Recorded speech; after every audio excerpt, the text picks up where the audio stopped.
Hello everyone, Shri IAS academy में आपका स्वागत है। जैसा कि आप जानते हैं कि श्री आईएएस एकेडमी ने आंसर राइटिंग सीरीज की शुरुआत की थी, जिसके अंतर्गत ऑलरेडी हमारे 199 पार्ट आ चुके हैं। ये हमारा पार्ट 200 है। अपने इस 200 पार्ट में हम देखेंगे कि आपके द्वारा हमारे टेलीग्राम चैनल पर किस प्रकार का प्रश्न भेजा गया, उसे आपने किस तरीके से लिखा और वास्तव में आपको उसे कैसे लिखना है। तो चलिए शुरू करते हैं। जैसा कि आप देख रहे हैं कि आपके द्वारा ये क्वेश्चन हमारे टेलीग्राम चैनल पर भेजा गया है, तो सबसे पहले हम आपके इस प्रश्न को पढ़ेंगे, फिर आपके उत्तर को पढ़ेंगे और देखेंगे कि वास्तव में आपने इसे कैसे लिखा है और आपको इसमें और किन बिंदुओं को ऐड करने की आवश्यकता है। क्लियर? तो आपका प्रश्न है काफ़ी सिंपल। भारत के लिए पूर्वी घाट के महत्व को स्पष्ट कीजिए। इस क्षेत्र की जैव विविधता के संरक्षण हेतु तो कौन कौन से उपाय किए जा सकते हैं, 250 शब्दों में आप हमें बताइए। क्लियर? तो बिल्कुल सिंपल है।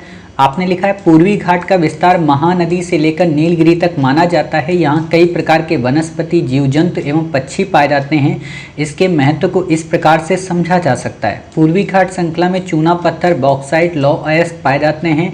लौह का निर्यात जापान आदि को किया जाता है। यहाँ कई सारे नेशनल पार्क, आरक्षित क्षेत्र जैव विविधता की दृष्टि से महत्वपूर्ण है। जैसे भीतर कनिका नहीं कणिका होता है, अड़ा यानी कि उल्टा 10 जो होता है। ठीक है, मतलब आपको यहाँ पे एक तरीके से ऐसे आपको यहाँ पे लिखना है ये वाला। ठीक है, कणिका में आपने देखा होगा, कणिका एक हीरोइन है, सिंगर हैं, जो भी आप कह सकते हैं उन्हें, वो कोरोना पॉजिटिव हो गई थी। ठीक है, यहाँ पे फिर आता है नीलगिरी। नीलगिरी में बड़े ई की मात्रा आएगी, नील में, छोटी की नहीं है, नीलगिरी हो गया। नीलगिरी में इधर से मात्रा होगी। ठीक, नेशनल पार्क शेषाचलम। शेषाचलम ये जो सा है ना, पहले वाला सा ये सलजम वाला बनेगा और दूसरा षटकोण वाला, मतलब शेषाचलम ऐसे लिखा जाता है। ठीक है, ऐसे करके ये आता है शेषनाग वाला। ठीक है, तो आप ये थोड़े जितना मैं बताता जाता हूँ उतना करते जाइएगा। आरक्षित क्षेत्र चिल्का झील व पुलिकट झील यहीं स्थित है। कुछ महत्वपूर्ण बांध जैसे गोमुखी, मृगांडा, कृष्णगिरी आदि यहाँ हैं, जो सिंचाई व बाढ़ नियंत्रण में सहायक हैं। फिर आपने ये मैप बना दिया। ठीक है, फिर आपने लिखा है पर्यटन की दृष्टि से भी महत्वपूर्ण है सतीश धवन अंतरिक्ष केंद्र। अच्छा, ये मैप आपने अलग से बनाया है क्या?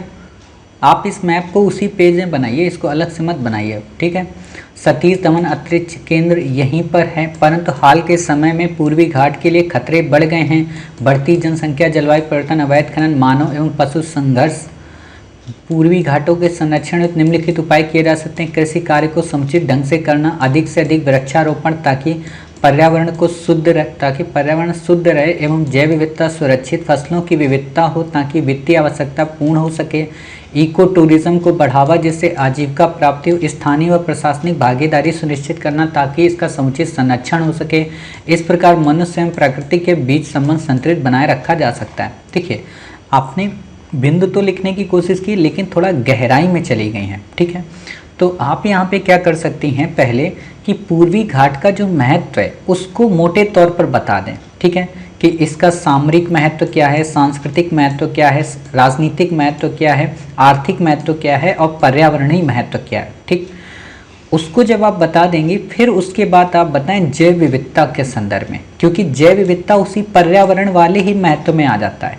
और पहले आप ये बता दें कि आखिरकार जैव विविधता का महत्व के बाद जैव विविधता किस तरीके से वहाँ पे डाइल्यूट हो रही है, तभी तो आप संरक्षण बताएंगे कि हाल के दिनों में बढ़ती जनसंख्या या औद्योगिक गतिविधियाँ वहाँ की जैव विविधता को प्रभावित कर रही हैं। अतः सरकार को इन सभी बातों पर ध्यान रखते हुए विकास को संतुलित या सतत बनाने के लिए अन्य भी कई सारे उपाय करने की आवश्यकता है। हालांकि सरकार ने कई प्रकार की स्कीमें लॉन्च कर रखी हैं, चाहे वो वन संपदा योजना हो, ट्राइफेड की बात हो, या फिर बांस को एक तरीके से राष्ट्रीय वृक्ष का दर्जा देने की बात हो। ठीक है, लेकिन सरकार को अभी और प्रयास किए जाने चाहिए। इसके संदर्भ में न केवल सरकार, प्रशासन, बल्कि आम जन भागीदारी को भी प्रमोट करना चाहिए। निम्न सुझाव हैं, अब आप वहाँ पे सुझाव बता दें। और जब सुझाव आप बताएंगे तो यहाँ पे आप यही काम कर सकती हैं कि पॉइंट रिपीट ना हो। अगर आप एग्रीकल्चर बता रहे हैं तो एग्रीकल्चर में ही सब कुछ आ जाए, मतलब सतत कृषि को बढ़ावा दिया जाए जिससे लोगों की आजीविका सुरक्षित हो सके। इको टूरिज्म को प्रमोट किया जाए जिससे वहाँ पे आजीविका के अन्य साधनों का उपयोग हो सके। फिर आप यहाँ पे बता सकती हैं क्या कि जो मौसमी गतिविधियां हैं, जैसे चक्रवात आते रहते हैं बंगाल की खाड़ी से, ठीक है, उनके संदर्भ में सरकार को कई नीतियां बनाने की आवश्यकता है, डेटा सेंटर वहां पे ओपन करने की आवश्यकता है, ताकि ये पता चल सके कि इस चक्रवात की तीव्रता कैसी है, वहां पर होने वाली जो जैव विविधता है, जो जीव और पादप की प्रजाति है, उसकी तस्करी को रोका जाए, यहाँ तक कि जलवायु परिवर्तन के प्रति जो सुभेद्य जीव हैं उनके लिए कंजर्वेशन रिजर्व का गठन किया जाए। हालांकि ऑलरेडी सरकार ने वहाँ पे कर रखा है। सरकार को अपने CBD यानी कि कंजर्वेशन बायोडाइवर्सिटी एक्ट 2002 के अंतर्गत जो भी पावर मिली हैं जैव विविधता बोर्ड को, वो यहाँ पे रेगुलेट करे काफ़ी सख्तीपूर्वक, ठीक है, आप ये चीज़ें कर सकते हो। साथ ही सरकार को यहाँ पे एक नया पॉइंट कि यहाँ पे इन्वायरमेंटल इम्पैक्ट असेसमेंट को इंश्योर किया जा सके, ताकि विकास और जैव विविधता या विकास और पर्यावरण के मध्य एक समुचित संतुलन बना रहे और यहाँ पे विकास समावेशी हो सके। अब आपने जब पर्यावरण प्रभाव आकलन लिख दिया ना, तो एग्जामिनर प्रसन्न हो जाएगा कि अच्छा ये तो आपने इन्वायरमेंट की लैंग्वेज बोल दी, यानी कि आप बिल्कुल NGO वालों की तरह विद्रोही नहीं हैं, आप विकास के साथ साथ जैव विविधता के संरक्षण को अपना सकते हैं, बशर्ते आपके अंदर अगर इन्वायरमेंटल इम्पैक्ट असेसमेंट है, यानी कि पर्यावरणीय प्रभाव आकलन, उसमें क्या होता है, उसमें सारी चीज़ें मेज़र की जाती हैं, तो आप ये चीज़ें बता सकते हैं, ठीक है। ऑडिटिंग की जाती है, उसमें फंड प्रोवाइड किया जाता है, ऑलरेडी हमने इस पर क्वेश्चन कराया है, तो अब वो बातें यहाँ लिखेंगे। देखिए ये नॉर्मल बातें तो सभी बच्चे लिखते हैं, मैं एक बात फिर से बताना चाहता हूँ कि नॉर्मल बातें सब लिखते हैं, आप मौलिक लिखें, मतलब सारे डायमेंशन को कवर कर लें, ठीक है। जैसे आपने यहाँ पे बता दिया, एक बात बताइए कि आपने यहाँ पे पॉइंट बता दिया नेशनल पार्क, आरक्षित क्षेत्र, भीतरकनिका वगैरह, तो चिल्का झील और पुलकट लीक क्या है, ये भी तो एक तरीके से इन्हीं में आ जाती है ना, बांध भी इसी में ही तो आ जाते हैं। नया क्या है, नया कुछ भी नहीं है। खनिज जो संसाधन है, आप एक लाइन में लिख दें, खनिज संसाधन यहाँ पे हैं, सामरिक दृष्टि से यहाँ पे सामरिक और खनिज दोनों एक जगह कंप्लीट हो जाएंगे, ठीक। अब जब आपने ये वाली लाइन लिख दी तो आपकी ये 4 लाइनें बच गई, ठीक है। अब आप क्या करें, जब ये 4 लाइनें आपकी बच गई, पर्यटन की दृष्टि, पर्यटन को कहाँ पे कर लें, निष्कर्ष के तौर पे, ठीक है, इको टूरिज्म को बढ़ावा दिया जा सकता है। सतीश धवन को आप सामरिक वाले पॉइंट में डाल दें, यानी कि आपके केवल 2 पॉइंट बचेंगे, ठीक है। अब ये जो है ना खतरा, खतरे को पहले लिखें। आप एक बात बताइए, खीर पहले खाएंगी कि सब्जी रोटी पहले खाएंगी? पहले तो सब्जी रोटी खाएंगी ना, कि सब्जी रोटी खा लें, बाद में फिर बड़े चाव के साथ में खीर का टेस्ट लेंगे, ताकि कुछ मीठा हो जाए एक तरीके से। तो वही चीज़ करना है कि खतरा पहले बता दो, खतरे के बाद सरकार ने क्या संरक्षण किया है, फिर हमें और सरकार को और कम्युनिटी को मिलकर क्या संरक्षण करने की आवश्यकता है, वो बातें बता देंगे, आपका उत्तर हो जाएगा, ठीक है। और कोशिश करिए कि शब्दों को टुकड़ों में मत रखिए। टुकड़ों का मतलब क्या है, हालांकि ये चीज़ें धीरे धीरे आएंगी। देखिए एक दिन में कोई चीज़ सीखी नहीं जाती है, काफ़ी अभ्यास लगता है। जब मुझे अभ्यास लगा है तो आपको कम टाइम लगेगा, लेकिन अभ्यास लगेगा, और आप 30 से 25 दिन के अंदर अंदर वो सारी कमियां जो अभी नॉर्मल हो रही हैं इनको दूर कर लेंगे, ठीक है। तो मैं बस बताना ये चाहता हूँ कि अभी से आपके दिमाग में रहेगा तो आप उन कमियों को दूर करती रहेंगी, क्लियर। तो ये चीज़ें आपको करना है। यहाँ पे आपको ये रोमन अंक नहीं यूज करने हैं, हालांकि मैंने ऑलरेडी पहले वाले कमेंट में आपको बता दिया था कि आप यहाँ पे पॉइंट फॉर्म में यूज करेंगे, और वही बात मैंने आपको ये भी बताया था कि शुरू में आप पॉइंट का यूज कर सकती हैं, लेकिन बाद में आप पैरा का उपयोग करें, या अगर आप पॉइंट का उपयोग करें तो पहले नंबर का करें, दूसरी बार में रोमन अंकों का करें, ठीक है। इससे प्रश्न आपका डेकोरेट होता है। आपने देखा होगा, देखिए जैसे आप खीरा है, खीरा आप लेके आती हैं, ठीक, तो एक तो सिस्टम ये होता है कि इस खीरे को हम ऐसे करके स्लाइस काट दें, ठीक है, तुरंत उसको छीलें और ऐसे करके स्लाइस काट दें।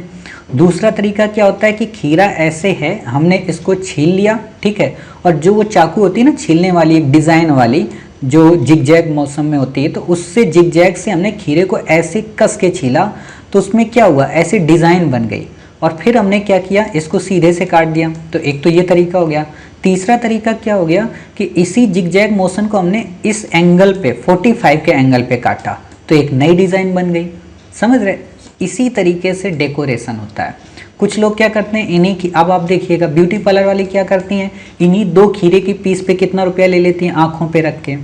तो ये चीज़ें आपको समझना है कि खीरे की वैल्यू बढ़ाना है। खीरा वही है, लेकिन उसकी वैल्यू, उसका डेकोरेशन, उसको प्रेजेंटेशन वो बेहतरीन करना है। आपका आंसर अपने आप अच्छा हो जाएगा, ठीक है, मतलब पॉइंट आप इन्हीं को रख सकती हैं, लेकिन डेकोरेट कर दें, क्रमबद्ध लगा दें और भाषा शब्दावलियाँ बिल्कुल गुथी हुई हों, आपका उत्तर हो जाएगा।